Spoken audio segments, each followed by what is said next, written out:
Hey everybody, welcome to Watches with Dennis, and today I want to do a 3-watch collection video. Now, I'm sure a lot of you have seen on YouTube plenty of the shopping sprees or best of collections, often around 3s. I'm not really sure why we do 3s, but 3s are often done.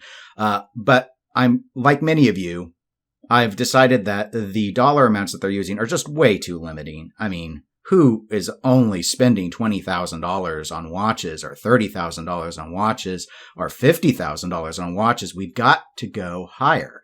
And so in this video, I want to go ahead and I want to build a 3-watch collection. I'm not going to say it's the best 3-watch collection, but I'm going to say it's a 3-watch collection. And I'm going to try and limit myself to under $30 million.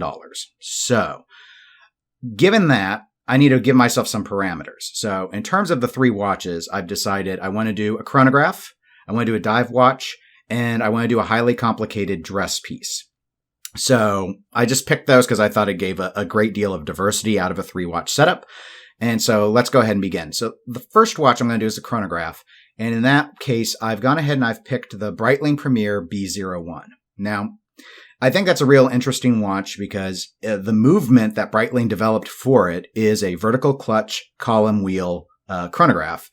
And they started that movement. It's relatively new. They started development of the movement in 2004. I believe they finished that up in 2009. The watch runs 42 millimeters in diameter. It's 13 millimeters thick.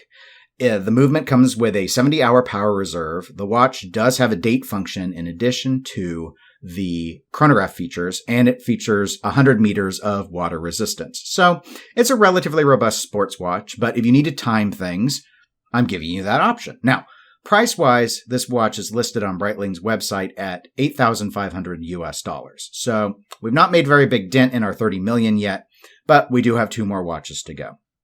So, second watch I want to do is the dive watch. And for this, I've decided to go with the Vostok Amphibia. Now, the Vostok Amphibia is a watch that there are a whole bunch of models, various reference numbers, I should say, with different dial designs. But by and large, I'm talking about the 200-meter water-resistant version using the 2416B movement.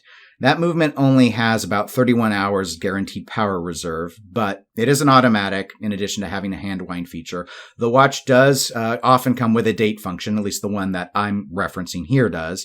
And it serves its purpose. We're talking an acrylic crystal, not a sapphire, but that's part of how the Russian company did its design to obtain the water resistance that the watch has.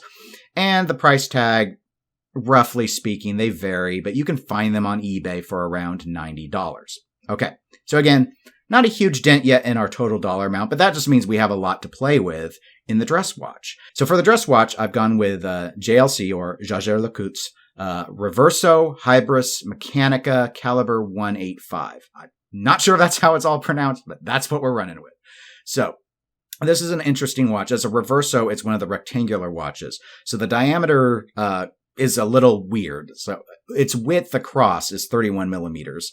The watch is pretty thick. It's actually the thickest of these 3 watches. I should go ahead and note that the Vostok is a 40 millimeter watch with 12 millimeters of thickness. So it actually was smaller than the Breitling, both in thickness and in diameter.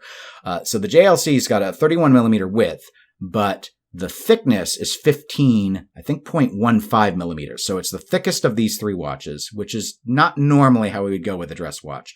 Also, the lug to lug is over 51 millimeters. So that's a pretty beefy watch case presence on the wrist overall. However, the reason why we're accepting this, or I'm accepting this, because you don't have to, is the number of complications that are packed into the watch. So this watch, it does only have 30 meters of water resistance, but bear in mind, it's a dress watch. It's not. I've already given you 2 watches you can swim with, so you don't need a third one. The watch has a flying tourbillon. It has 2 time zones. It's not a GMT function, but one watch face is one time, and you can do another watch face with another time, because it has 4 different dials. It has a minute repeater. It's got a perpetual calendar. It has a day-night cycle. It has moon phase. It tracks 2 different lunar cycles. Now, obviously, that's a very complicated watch.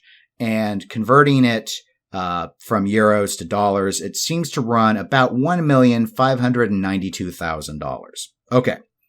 So, all said and done, if I take away all three of those watches, we are left with a sizable balance. I still have $28,399,410 to work with.